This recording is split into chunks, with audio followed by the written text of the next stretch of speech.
Good morning students.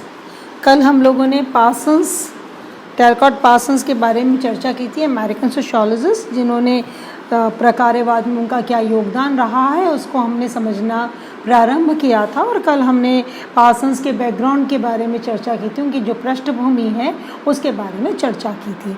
आज हम Parsons ने जो भी समाजशास्त्र को अपना योगदान दिया है प्रकारवाद के रूप में, प्रकारवादी के रूप में, उस पर हम चर्चा करेंगे। जैसे कि मैंने आपको कल भी बताया था, पार्सन्स आधुनिक प्रकारवादी समाजशास्त्री हैं और इनका मुख्य कार्य जो है प्रकारवाद पर ही है। जिन्होंने पार्सन्स ने क्या किया है, इन्होंने समाज को एक क्रिया व्यवस्था के रूप में माना है। ये मानते हैं समाज क्या है, समाज एक क्रिया व्यवस्था के रूप में है। और यह क्रिया व्यवस्था उन्होंने क्या कहा है, समझाने के लिए क्या कहा है कि यह क्रिया व्यवस्था 4 अंगों से मिलकर बनती है। समाज की रचना के 4 प्रमुख आधार पार्सन्स के द्वारा चर्चा की गई हैं। वो है पर्सनालिटी सिस्टम, व्यक्तित्व व्यवस्था, कल्चरल सिस्टम, सांस्कृतिक व्यवस्था, सोशल सिस्टम, सामाजिक व्यवस्था, और चौथा बायोलॉजिकल सिस्टम, जैविकीय व्यवस्था। इन 4 तत्वों के व्यवस्थित और प्रकार्यात्मक संयोग का नाम ही पार्सन्स के अनुसार समाज है। साधारण शब्दों में कहें तो पार्सन्स के अनुसार समाज क्या है, ये चारों जो व्यवस्थाएं हैं, पर्सनालिटी, कल्चरल, सोशल और बायोलॉजिकल सिस्टम, ये चारों मिलकर एक समाज का निर्माण करते हैं। जिनका संबंध ज्ञानात्मक, उद्देश्यात्मक और रागात्मक तत्वों से होता है। यानी ज्ञान प्राप्त करने के लिए, उद्देश्यों की पूर्ति के लिए, और जो हमारी इच्छाएं हैं, इन तत्वों से इन सब का संबंध है। सामाजिक व्यवस्था के विभिन्न तत्व मनुष्य की जैविकीय तथा मानसिक आवश्यकता की पूर्ति में सहायता करते हैं। इन्होंने कहा जो हम सोशल सिस्टम की बात कर रहे हैं, इस सोशल सिस्टम के अंतर्गत क्या आता है, मनुष्य के जो जैविकीय आवश्यकताएं हैं, भावनात्मक आवश्यकताएं हैं, मानसिक आवश्यकताएं हैं, उन आवश्यकताओं की पूर्ति करने में ये सामाजिक व्यवस्था उसमें योगदान देती है। समाज के विभिन्न तत्व जब प्रभावपूर्ण ढंग से अपनी सामाजिक भूमिकाओं को पूर्ण करते हैं तो समाज में संतुलन और व्यवस्था बनी रहती है। आप देखेंगे जब भी प्रकारवाद की हम चर्चा करते हैं, फंक्शनलिज्म की चर्चा करते हैं, तो हमने बार बार इसी बात पर जोर दिया है कि प्रकारवाद का मूल उद्देश्य क्या है। प्रकारवाद ये देखता है समाज में संतुलन कैसे बना रहता है और समाज में व्यवस्था कैसे बनी रहती है। और इसी बात को पार्सन्स भी कहते हैं कि समाज के अंदर जो विभिन्न तत्व हैं, और ये विभिन्न तत्व जब अपनी भूमिकाओं का निर्वहन करते हुए समाज में संतुलन और व्यवस्था को बनाए रखते हैं, तभी समाज अपना अस्तित्व बनाए रख सकता है। तो इसके लिए उन्होंने कहा समाज में 2 चीज़ें बहुत महत्वपूर्ण हैं, संस्थाएं और संस्तरण। दूसरे शब्दों में कहें तो संस्थाकरण और विभेदीकरण, ये 2 प्रमुख तत्व हैं जो सामाजिक प्रकारों को पूर्ण करते हैं। संस्थाओं के द्वारा भी सामाजिक आवश्यकताओं की पूर्ति होती है और स्तरीकरण के द्वारा या विभेदीकरण के द्वारा भी सामाजिक आवश्यकताओं की पूर्ति होती है, ऐसा पार्सन्स का मानना है। पार्सन्स के प्रकार्यात्मक विश्लेषण में मनुष्य की जैविक आवश्यकताओं को भी स्थान दिया गया है। यहाँ पर पार्सन्स केवल सामाजिक सांस्कृतिक आवश्यकताओं की बात नहीं करते हैं, वे कहते हैं समाज में जो व्यक्ति रहता है उसकी अपनी जैविकी आवश्यकताएं हैं और वे उन जैविकी आवश्यकताओं को भी महत्व देते हैं। पार्सन्स ने मनुष्य के शरीर के महत्व को स्वीकार किया है। इन्होंने कहा जब मनुष्य का शरीर चूँकि मनुष्य एक बायोलॉजिकल बीइंग है तो उसके बायोलॉजिकल नीड्स भी हैं, और उन बायोलॉजिकल नीड्स की पूर्ति समाज के अंदर रहकर ही समाज के द्वारा की जा सकती है। तो इन्होंने प्रकार्यात्मक विश्लेषण में जैविकीय आवश्यकताओं को भी महत्व दिया है।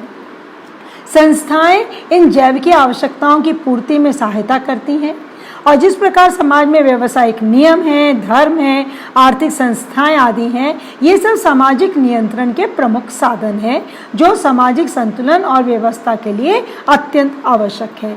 पार्सन्स का ये मानना है कि समाज में सामाजिक नियंत्रण का होना आवश्यक है। और ये सामाजिक नियंत्रण क्यों आवश्यक है, इन्होंने कहा जब समाज में सामाजिक नियंत्रण होगा तो समाज संतुलित भी रहेगा और समाज में व्यवस्था भी बनी रहेगी। तो इन्होंने कहा समाज के अंदर जो व्यावसायिक नियम हैं, धर्म हैं, आर्थिक संस्थाएं हैं, परिवार हैं, ये सब हमारे लिए सामाजिक नियंत्रण के साधन के रूप में कार्य करते हैं और समाज उसके परिणाम स्वरूप संतुलित भी रहता है और व्यवस्थित भी रहता है। प्रत्येक सामाजिक व्यवस्था में मनुष्य की आवश्यकताओं को प्रकार्यात्मक आवश्यकताएं कहा गया है। तो इन्होंने कहा मनुष्य की जो चाहे बायोलॉजिकल आवश्यकताएं हों चाहे सामाजिक आवश्यकताएं हों, उनको हम प्रकार्यात्मक उसके अंतर विश्लेषण में क्या कहकर संबोधित करते हैं, हम सामाजिक व्यवस्था में मनुष्य की आवश्यकताओं को प्रकार्यात्मक आवश्यकताएं कहते हैं। प्रकार्यात्मक आवश्यकताएं क्यों कहते हैं? क्योंकि मनुष्य को यदि जीवित रहना है, मनुष्य के अस्तित्व को यदि बनाए रखना है, तो उसकी जैविक आवश्यकताओं की भी पूर्ति होना आवश्यक है, सांस्कृतिक आवश्यकताओं की भी पूर्ति होना आवश्यक है और सामाजिक आवश्यकताओं की भी पूर्ति होना आवश्यक है। इसलिए इन्होंने इसको फंक्शनल रिक्विजिट्स कहकर संबोधित किया है। समाज संतुलन और व्यवस्था रखने के लिए सदस्यों को स्वीकृत आदर्श के अनुकूल चलने की प्रेरणा देने वाला एक आदर्शात्मक प्रतिमान यानी नॉर्मेटिव पैटर्न भी समाज को प्रदान करता है। अब इन्होंने कहा कि एक और तो मनुष्य की आवश्यकताएं हैं, लेकिन उन आवश्यकताओं की पूर्ति वह अपनी इच्छा के अनुसार नहीं कर सकता है। अगर वह अपनी इच्छा के अनुसार करेगा तो समाज अव्यवस्थित हो जाएगा। तो इन्होंने कहा समाज को संतुलित बनाए रखने के लिए, समाज को व्यवस्थित रखने के लिए समाज ने नॉर्मेटिव पैटर्न का भी एक व्यवस्था कर रखी है, स्वीकृत आदर्श। और ये वो आदर्श हैं जिसके अनुकूल चलने के लिए वह अपने समाज के सदस्यों को प्रेरणा देता है, और केवल प्रेरणा ही नहीं देता, वो उसको बाध्य भी करता है। जब वो प्रेरणा देता है तब हम उसको आदर्शात्मक प्रतिमान कहते हैं, और जब वो बाध्य करता है तब हम उसको नियम कहते हैं, कानून कहते हैं, और उसके अनुसार हमें व्यवहार करना आवश्यक होता है।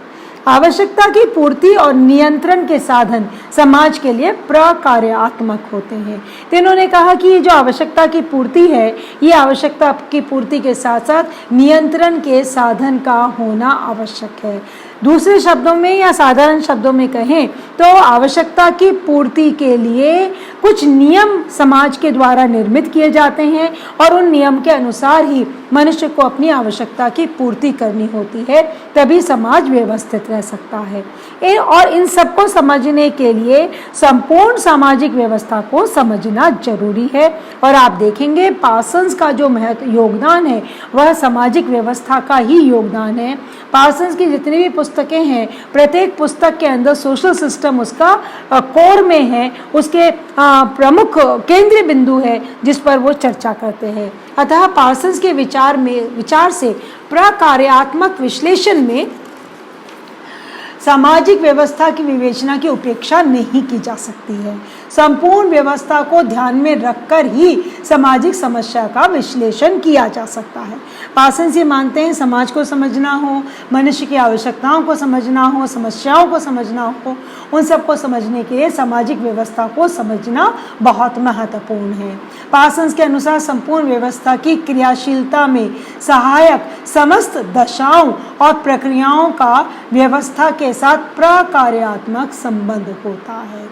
बिना सामाजिक व्यवस्था के ये सब अर्थहीन है। अतः जब भी आप किसी भी प्रकार का सामाजिक विश्लेषण करें, पार्सन्स कहते हैं सामाजिक व्यवस्था के संदर्भ में ही किया जाना होगा।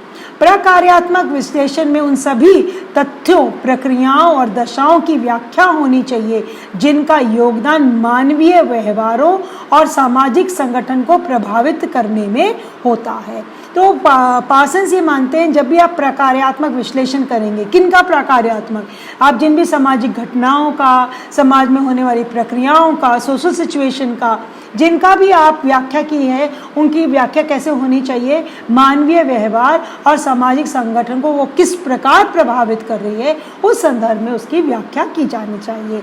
इस दृष्टि से परिस्थिति या सिचुएशन जिसे हम कहते हैं महत्वपूर्ण हो जाती है। पार्सन्स के विचार में असामान्य या अस्वीकृत व्यवहार का विश्लेषण करने में परिस्थिति के तत्व की व्याख्या बहुत आवश्यक है। पार्सन्स सिचुएशन को बहुत महत्व देते हैं। वो कहते हैं परिस्थितियाँ मनुष्य के व्यवहार को प्रभावित करती हैं, चाहे वह मनुष्य का व्यवहार सकारात्मक हो या असकारात्मक हो, सामान्य हो असामान्य हो, स्वीकृत हो अस्वीकृत हो, लेकिन situation is very very important. इसलिए सिचुएशन का एनालिसिस किया जाना बहुत जरूरी है।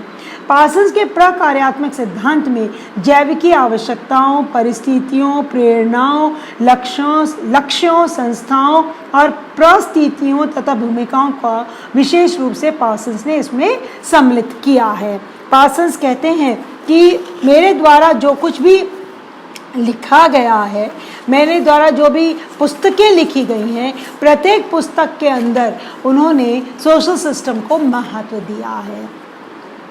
उन्होंने कहा है the concept of system in the action field as in others has been central to my thinking from the very early stage. इन्होंने कहा चाहे मैंने